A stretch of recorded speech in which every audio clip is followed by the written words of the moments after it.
बांग्लादेश के एक test cricketer है। हाँ, तो तुमको क्या तकलीफ है? अभी तक आप लोगों ने कोई टेस्ट नहीं जीता। नहीं जीतेगा, हमारा मर्जी है, हमारा दिस इज अवर टारगेट। नहीं जीतेगा।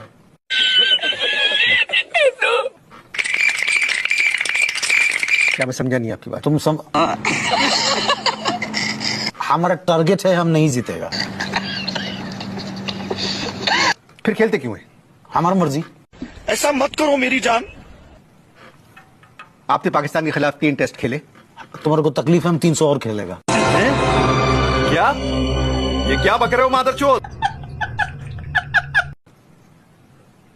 देखे नहीं, ग्राउंड पे अगर कमजोर है तो इसका ये मतलब नहीं है कि हम कैमरा के सामने भी कमजोर होगा। नहीं, ग्राउंड पे अगर कमजोर है तो इसका ये मतलब नहीं है कि हम कैमरा के सामने भी कमजोर होगा।